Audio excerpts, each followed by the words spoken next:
आप जितनी बार गंगा में गोता लगाते हैं या जितनी बार आप किसी सरोवर, तालाब, नदी में गोते मारते हैं, उतनी बार आपका शरीर का मैल, गंध जो है वो हल्का होता चला जाता है। और अगर आपको विश्वास ना बैठे तो कभी ऐसा करके देखो।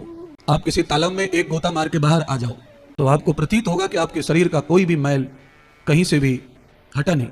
और आप उस पानी में बार बार गोते मारो तो आपको यह प्रतीत होगा कि आपके शरीर की जो बदबू थी, गंध थी, वो सब नष्ट हो गई। देर तक स्नान करने से जैसे गंध चली जाती है शरीर की, चमड़ी उज्जवल हो जाती है, साफ हो जाती है, ऐसी ही सत्संग रूपी ज्ञान गंगा में ज्यादा गोता लगाने से आपका मन, बुद्धि, चित्त भी निर्मल हो जाते हैं। उनके अंदर भी अनेक द्वंद्व और गंध समाई हैं, बहुत सारी दुर्गंध है, वो नष्ट हो जाती है। एक राजा बहुत ही शौकीन था, उसने 4-5 बकरियां पाल रखी थी। राजा अंदर से परेशान भी था क्योंकि सभी बकरियों को आदत हो गई थी हरा चारा खाने की, घास खाने की।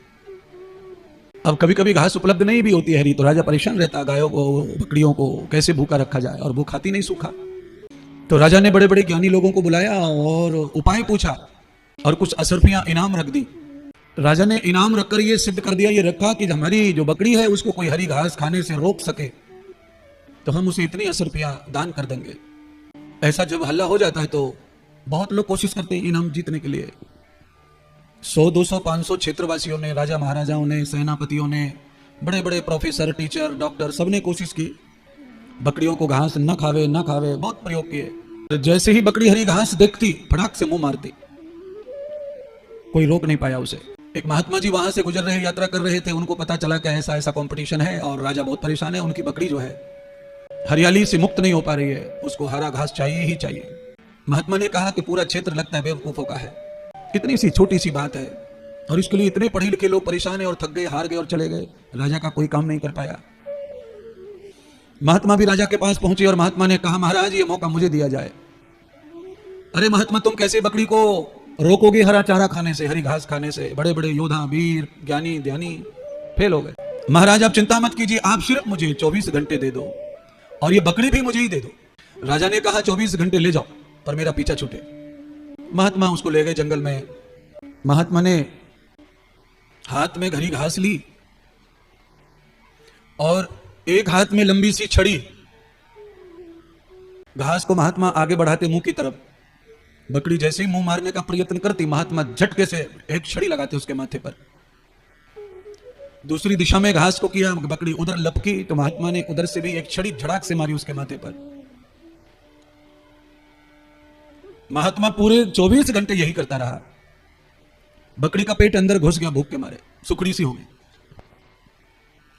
भूख बकरी को सताए, महात्मा ने छड़ी को भी फेंक दिया और खुद भी दूर हो गया और मुट्ठा भर के हरी घास गाय बकरी के आगे डाली। महात्मा ने ट्राई किया ये कहीं गड़बड़ ना कर देना जाके सामने, तो महात्मा भी दूर चले गए और छड़ी को भी ले गए। बकरी को घंटों हो गए, घास सामने पड़ी है पर बकरी जो है घास की ओर देख भी नहीं रही है, पीठ फेर के बैठ गई। महात्मा ने फिर मुंह के सामने डाला, फिर पीठ फेर ली, फिर मुंह के सामने डाला, फिर पीठ फेर ली। महात्मा को यह पक्का हो गया कि बकरी जो है डंडे से डर चुकी है और अब हमारा काम हो जाएगा, इनाम अब हमें मिलेगा। राजा के सामने बकरी गई, राजा ने बकरी का प्रयोग किया सब राजा के सभा में। राजा ने घास मंगाई और बकरी को घास डाली, बकरी मुंह फेर के खड़ी हो गई। राजा ने फिर घूमकर घास डाली मुंह के सामने, बकरी फिर मुंह फेर के खड़ी हो गई। राजा ने महात्मा को बुलाया और पुरस्कार दिया और पुरस्कार देकर फिर कहा, महात्मा सारे ज्ञानी ध्यानी सभी पढ़े लिखे लोग फेल हो गए, आपने बकरी को कैसे रोका घास खाने से, अब बताओ। महात्मा ने कहा, महाराज कुछ भी नहीं मैंने किया, ये छोटी सी छड़ी मेरे हाथ में है, जब जब इसने मुंह मारा तब तब मैंने इसके सिर पे ये छड़ी मारी है और ये छड़ी के बह से अपने आप संयम में आ गई और इसकी जो तृष्णा इच्छा है वो इसने दमन कर दिया दंड से। ये जो कहानी है ये दरअसल में बिल्कुल काल्पनिक और बनावटी है, ऐसी कोई घटना कभी घटी नहीं है। पर ये काल्पनिक कहानी सुनाकर मैं आपको समझाने का प्रयत्न कर रहा हूं कि ये राजा कौन था और राजा कौन है। तो बंधुओं मैं बताना चाहता हूं कि परमात्मा ही सृष्टि का राजा है, पूरे ब्रह्मांड का वो राजा है और उस राजा ने ज्ञान इंद्रियों के रूप में आपको 5 बकरी दी हैं और वही बकरी उस राजा की है। रूप, गंध, स्पर्श, शब्द, रस, ये जो हरियाली है, ये जो तृष्णा है, ये जो भोग इच्छा है, इनसे ये इंद्रिया रूपी बकरी कभी हट नहीं सकती है, चाहे आदमी कितना भी बुढ़ा हो जाए। मन और इंद्रियां कभी बूढ़ी नहीं होती। तन बदन बूढ़ा सा दिखता है, पर मन और हमेशा इंद्रिय लालायित रहती हैं। आदमी मरने पर बैठा है, 1-2 महीने बचे हैं मरने के, बुढ़ापा है, 80, 85, 90 साल की उम्र है, और उस समय भी अगर सब्जी में कुछ कम ज्यादा हो जाए तो बूढ़ी अम्मा, बूढ़ा बाबा कहे बगैर नहीं मानता बहू को, अरे इतनी मिर्ची डाल दी, अरे नमक डाला ही नहीं है। यानी कि मरने पर बैठे पर इंद्रियां कुछ भी बदलती नहीं है, सेम टू सेम है। रूप, रस, गंध, इन भोगों से अगर मुक्ति इंद्रियों को प्राप्त हो जाए, ये जो बकरी कामी है ये मुक्त हो जाए, तो ये होंगी कैसे? तो कहा उसके लिए कोई सदगुरु महात्मा ज्ञान का डंडा चढ़ावे, संयम का डंडा चलावे, तो ये इंद्रियां जो है विषयाक्त से मुक्त हो सकते हैं। और जब ये हरियाली से, इन विषयों से, इस लिप्सा से, बार बार भोग की तृष्णा से इंद्रियां जब मुक्त हो जाती हैं और संयम में आ जाती हैं, तो राजा आजाद हो जाता है, राजा प्रसन्न हो जाता है। आत्मा को आनंद देने के लिए यह दृष्टांत है, आपको जरूर इसको समझना होगा। आंखों की तृप्ति मरते समय तक नहीं होती है प्यारे बंधुओं,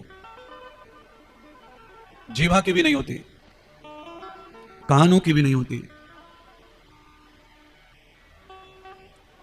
कानों के बारे में तो यह कहा गया है कि दीवाल को भी कान होते हैं, दीवाल को कान नहीं होते, कान वाला दीवाल में चिपका रहता है।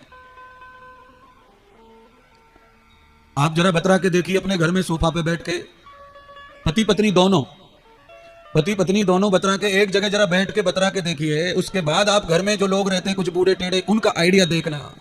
वो चलेंगे पूर्व दिशा में, पर कान पूरा उधर होगा जिधर बहू और बेटा बैठे।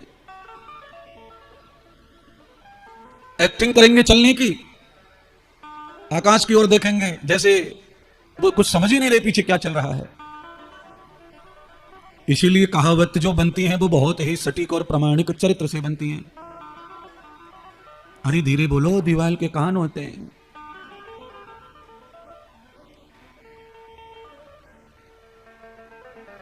नेत्रों का भी यही हाल है, नासिका का भी हाल वही है। आप रास्ते में चलते रहिए, चाहे आप कितने भी किसी भी चीज में खोए हुए, कोई भी चीज में खोए हुए, आपका ध्यान यहां से लेकर अमेरिका में पड़ा हुआ है, आप चल रहे हैं, पर रास्ते में अगर कोई आपको सुगंध देने वाला फूल, फल या कोई कीचड़ गंदगी मिले, आपको वो दिख भी नहीं रही आंखों से, तो भी नाक बता देती है चलते चलते कि यहाँ कुछ गंदा पड़ा है। ये इंद्रियों का भोग है, इंद्रियों का ज्ञान पहचान का जो अनुभव है वो बहुत ही तेज और तीव्र होता है। आंखों से जो चीज दिख नहीं रही है तो भी बदबू आ रही है, खुशबू आ रही है, ये नाक की महिमा है।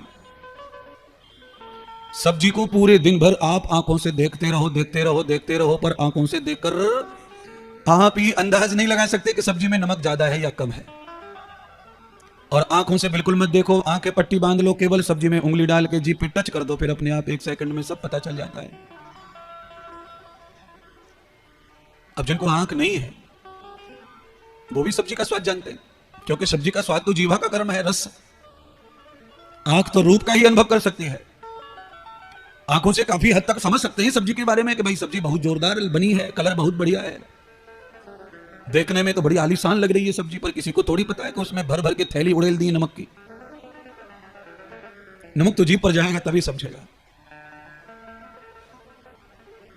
बकरी को, इन इंद्रियों को जो कामी है, अगर रोकना है तो इन्हें ज्ञान के डंडे से गुरुदेव के पास ले जाकर थोड़ा ट्रेनिंग देनी पड़ती है। तो आज आप सब भागवत रूपी इस पाठशाला में पधारे हैं, और मैंने कहा कि कुछ अच्छा हो जाए जीवन में, उसके लिए थोड़ी सी ट्रेनिंग देने का प्रयत्न हो रहा है कथा के माध्यम से।